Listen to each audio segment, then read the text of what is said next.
రైతు సోదరులకు వందనాలు. ప్రపంచవ్యాప్తంగా రైతులు ఏ దేశంలో కూడా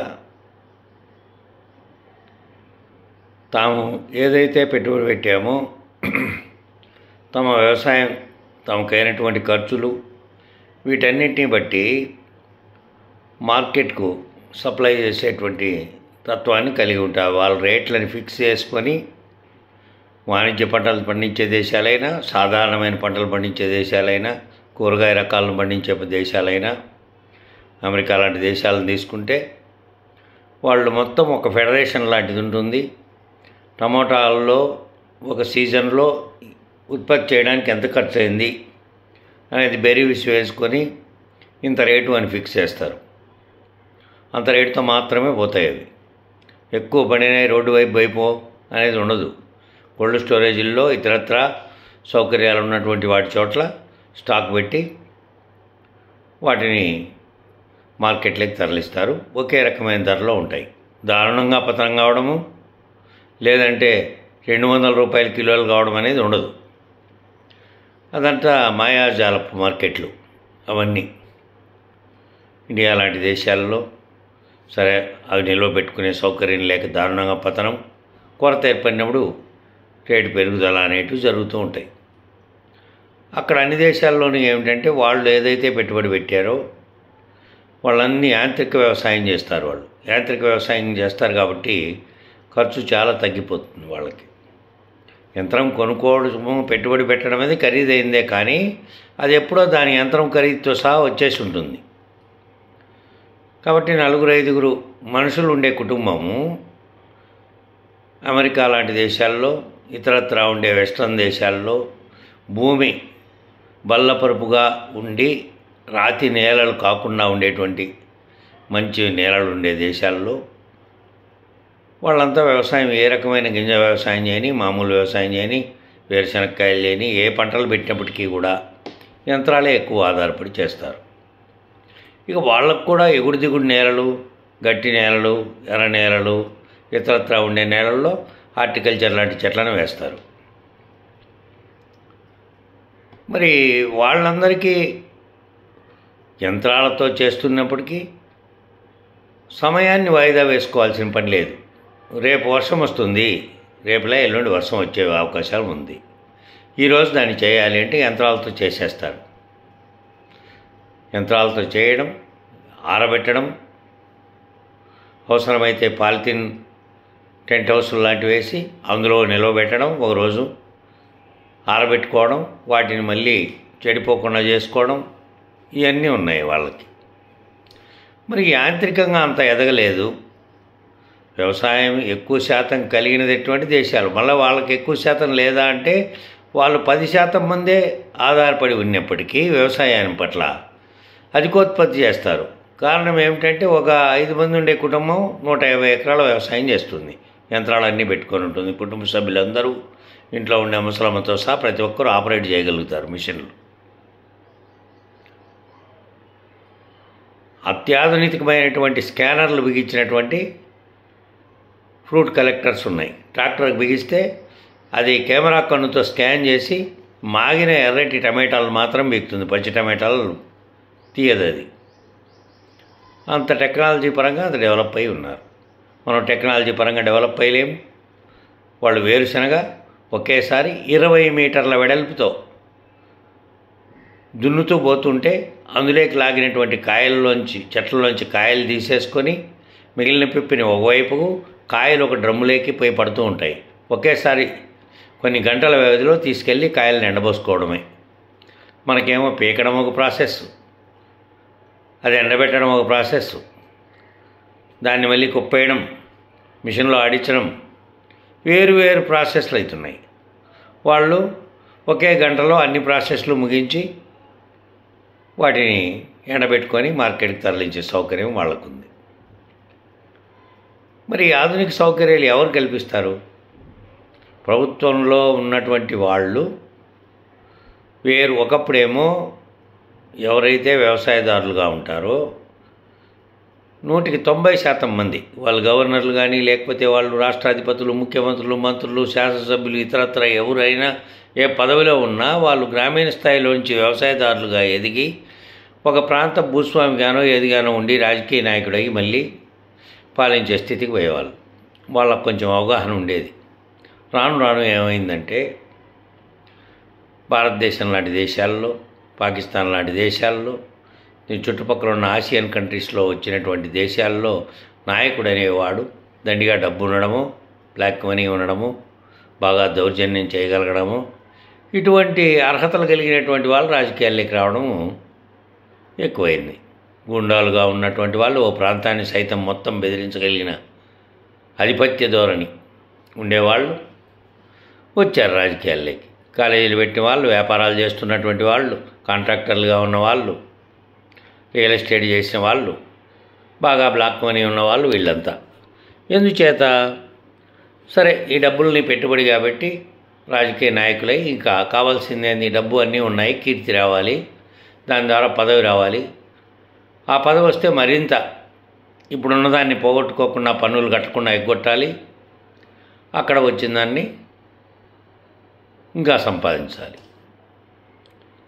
ఇప్పుడు అత్యధిక వేగంగా డెవలప్ అవుతున్నటువంటి దేశాలన్నింటినీ తీసుకుంటే, పశ్చిమ దేశాలను తీసుకుంటే, ఏ దేశమైనా తీసుకోండి, స్విట్జర్లాంటి దాంట్లో, ఆస్ట్రేలియా, కెనడా, ఇంగ్లాండ్, అమెరికా లాంటి దేశాల్లో ఒక మనిషిని ఎంగేజ్ చేసుకుంటే, ఒక 5 మందిని కూలీలను తీసుకుంటే, ఓ యజమాని ఓ పని నిమిత్తము ఆ 5 మందితో రోజు పని చేస్తే ఆ రోజు $80 కూలీగా ఇచ్చాడనుకోండి, ఇండియన్ కరెన్సీలో 5,070 రూపాయలు అనుకుంటే 8 ఏళ్ళ 56, 560, లేదు 80 రూపాయలుగా లెక్క కడితే 864, 640 రూపాయలు, 6,400 రూపాయలు అవుతుంది రూపాయలలోకి మారిస్తే ఒకరోజు కూలేది. మన దగ్గర 500 ఉన్నట్లే. ఆడు కూడా మన దగ్గర 5 రూపాయలు ఉండింది, 500 ఎట్లయిందో వాళ్ళ దగ్గర కూడా 5,600, 6,000, 6,400 అయింది. అయితే అక్కడ జరిగేది ఏంటంటే కూలివానికి కూడా కూలి చెల్లించేటప్పుడు ఆ రోజు ఆదాయం మీద పన్నును కలెక్ట్ చేసుకొని మరీ మిగతాది ఇస్తాడు అక్కడి కూలి పిలుచుకున్నటువంటి యజమాని. ఏ కారణం చేత పే చేస్తున్నది ఆన్లైన్లో చేస్తాడు కాబట్టి ఖచ్చితంగా తెలిసిపోతుంది కాబట్టి గవర్నమెంట్ ఖచ్చితంగా చెల్లింపు చేస్తాడు పన్ను. కాబట్టి కూలివాని దగ్గర నుండి అధ్యక్షుడుగా రాష్ట్రపతిగా ఉండేవాని వరకు వారి వారి రోజువారీ ఆదాయానికి కూడా పన్ను కడతారు. ఇక్కడ మాత్రం ఎవరి అకౌంట్లు అయితే ప్రభుత్వ ఉద్యోగులు, పెన్షనర్లు వాళ్ళ అకౌంట్లు ప్రభుత్వం చేతిలో ఉంటాయి కాబట్టి వాళ్ళు పన్ను కడతారు. అట్లాగే ఎవరెవరైతే వ్యాపార రీత్యా చూపిస్తున్న వాళ్ళు, బిల్లుల్ని చూపిస్తున్న వాళ్ళు, ఉత్పత్తులను చూపిస్తున్న ఫ్యాక్టరీలు ఇలాంటి పన్ను కడుతున్నాయి. ఏవైతే కాంట్రాక్ట్ సంస్థలుగా ఉన్నాయో కాంట్రాక్టర్లుగా నామమాత్రం పన్ను కడుతున్నారు. 10,000 కోట్ల వ్యాపారం చేసి 10,000 కోట్లలో 3-4 వేల కోట్లు సంపాదించుకొని దాన్ని 500 కోట్లుగా చిత్రీకరించి చార్టెడ్ అకౌంట్ సాయంతో పన్ను ఆ 500 కోట్లకు కడతారు. మిగిలినంతా బ్లాక్ మనీ. ఇక రాజకీయ నాయకులు అయితే చెప్పనాలవి కాదు, వాళ్ళు అసలు సంపాదించినట్టే చూపారు. ఎందుకంటే ఏది ఉత్పత్తి ఏమీ ఉండదు వాళ్ళ దగ్గర. ఒక కాంట్రాక్టర్ పనిచేశాడు అంటే వాడు 100 కోట్ల రూపాయలు పనిచేశాడు, రాజకీయ నాయకుడికి రావాల్సినటువంటి కోట్ల రూపాయలు దాంట్లో కమిషన్ 1-2 కోట్లు ఎంతో ఇచ్చిపోతారు. అది ఎక్కడో బినామీగా పెట్టుకుంటారు. ₹1 పన్ను కట్టడు, ఆదాయం వచ్చినట్టు కూడా చూపడు.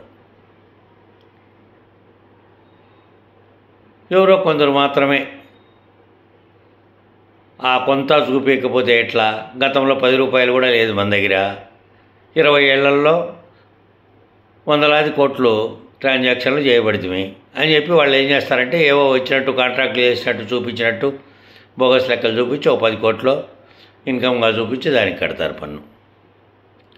అట్లా కనుక కట్టగలిగితే, పాశ్చాత్య దేశాల్లో కట్టగలిగినట్లు కనుక కట్టగలిగితే ప్రభుత్వం అన్ని సదుపాయాలు కల్పించడానికి సిద్ధంగా చేయొచ్చు.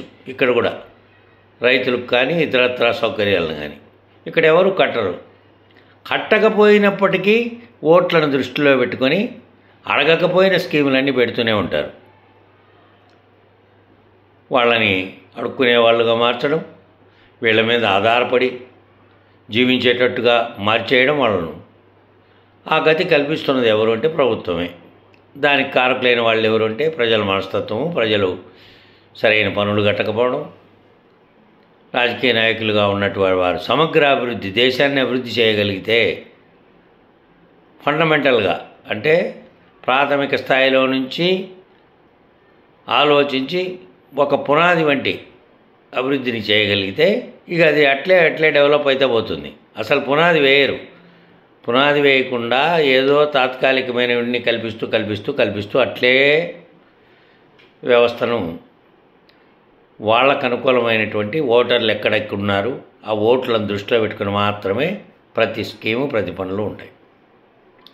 మరి రైతులు అనే ఒక్క వ్యవసాయ రంగంగా ఉన్నటువంటి వేరే దేశాల్లో ఇంత సమస్య లేదు. అత్యధికంగా 10%, 15%, 20%కి మించి చేయరు. మిగిలిన వాళ్ళంతా వేరు రంగాల్లో ఉంటారు. అక్కడ పారిశ్రామిక దేశాలు, వ్యాపార దేశాలు, పెట్టుబడులు వేరు దేశాల్లో పెట్టినటువంటి దేశాలు, అలా ఉన్న దేశాలు తప్పిస్తే మిగిలిన దేశాలన్నీ కూడా కొన్నేమో పర్యాటక రంగంలో ఆర్జించే దేశాలు ఇట్లా ఉన్నాయి. ఈ ఏషియన్ కంట్రీస్లో అత్యధిక మంది వ్యవసాయం అనేది ఆధారంగా జీవిస్తూ వచ్చారు. ఆసియా ఖండంలో ఉన్నటువంటి దేశాలన్నీ పాకిస్తాన్, బంగ్లాదేశ్, ఇండియా, శ్రీలంక, దీని చుట్టుపక్కల ఉన్నటువంటి అనేక దేశాలన్నీ ఎక్కువ వ్యవసాయం మీద ఆధారపడినాయి. ఆ పద్ధతిని, ఆ ప్రవృత్తిని మార్చుకోలేకపోతున్నాయి.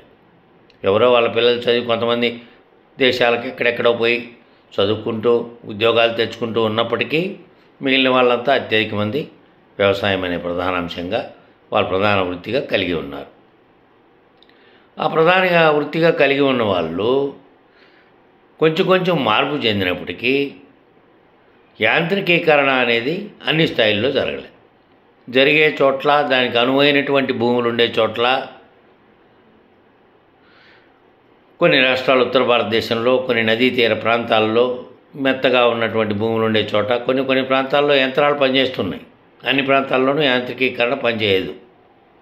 అటువంటి స్థితిగతులు ఉండే నేలలు ఎక్కువ ఉన్నాయి. మరి ఇక్కడంతా వీళ్ళు వదిలేస్తున్నారంటే వాళ్ళు ఏం వ్యవసాయం వదిలేయట్లేదు. వాళ్ళ పాత పద్ధతుల్లోనే చేసుకుంటూ వస్తున్నారు. మరి ఈ రంగాన్ని ఆదుకోవాల్సినటువంటి వాళ్ళు పెద్దగా వీళ్ళకేదో డబ్బులు తెచ్చేయకపోయినా చేపట్టిన ప్రాజెక్టులు పూర్తి చేయడం కానీ, నీళ్ళ గ్యారంటీ కానీ, నష్టపోయినప్పుడు వాళ్ళకు కనీసం పరిహారం ఇచ్చే విషయంలో కానీ, కనీసం ఇన్సూరెన్స్ వ్యవస్థ ఒకప్పుడు పటిష్టంగా ఉండి పంట నష్టపోతే ఇన్సూరెన్స్ వచ్చేది. అది దాదాపు కొన్నేళ్ళు అయిపోయింది, కనుమరుగైపోయి. ఇన్సూరెన్స్ వచ్చిన దాఖలాలే లేవు 10 ఏళ్ల నుంచి. రకరకాలైనటువంటి రాజకీయ నాయకుల మాయల్లో రోజుకు పతనం చెందడం తప్ప వ్యవసాయ రంగం గట్టెక్కే పరిస్థితులే లేవు. దాని మీద ఏ రకమైనటువంటి డిబేటు ఏ రోజు జరగదు. పార్లమెంటుల్లో కానీ, చట్టసభల్లో కానీ రాజకీయంగా విమర్శనాస్త్రాలు సంధించడం, దానికి జవాబు చెప్పడం కోసం మళ్ళీ వీళ్ళు ఒకటి కథలు తయారు చేసుకోవడం, మళ్ళీ జవాబులు చెప్పడం, ఈ స్థితే ఉంది. పూర్తిగా దారుణ స్థితికి పడిపోతున్నటువంటి వ్యవసాయం గురించి చట్టసభల్లో లేవనెత్తి సుదీర్ఘమైన చర్చలు జరిపి పరిష్కార మార్గాలను కనుక్కుందాము అనేటువంటి నాయకత్వమే కరువైంది. అవగాహన లేని నాయకత్వం. డబ్బు సంపాదించడం ద్వారా రాజకీయాల్లోకి వచ్చి దానితో నాయకులుగా చాలామంది చేస్తున్నటువంటి పారిశ్రామికవేత్తలు, వ్యాపారులు, కాంట్రాక్టర్లు వీళ్ళంతా వచ్చి నాయకులుగా ఎదిగారు. ప్రాథమికంగా వ్యవసాయం పండుతాయి, భూమిలో నుంచి వస్తుంది తిండి అనేది ఒకటి తెలుసు అంతే. ఇతరత్రా సుదీర్ఘమైనటువంటి లోతుగా అధ్యయనం చేయగలిగి, లోతుగా భావించగలుగుతాము, దానికి మార్గాలను సూచించగలిగినటువంటి వాళ్ళు లేరు. మరి ఎట్లా గట్టెక్కాలి? ఏ విధంగా విద్యావంతులైనటువంటి వాళ్ళు కానీ, ఇతరత్రా ఉన్నటువంటి వాళ్ళు గ్రామాల్లో వాళ్ళని చైతన్యపరిచి ఉత్తేజితం చేసేవాళ్ళే లేరు. దేనికైనా సంఘటితంగా పోదాం రండి అంటే కూడా ఆ రైతులు కూడా అదే స్థితిలో ఉన్నారు. దేనికైనా పోయి పోరాడి గెలుచుకునే స్థితి ఉండాలి మనకు అనేది లేదు. సంఘటితంగా లేరు. ఎవరి పని మీద వాళ్ళకు సీరియస్ దృష్టి. దాంతో రాను దీనికి రక్షణ కరువైపోయినటువంటి రంగంగా మిగిలిపోతూ ఉంది. ఇంకా మరోసారి మిగిలిన విషయాలపై చర్చ జరుగుదాం.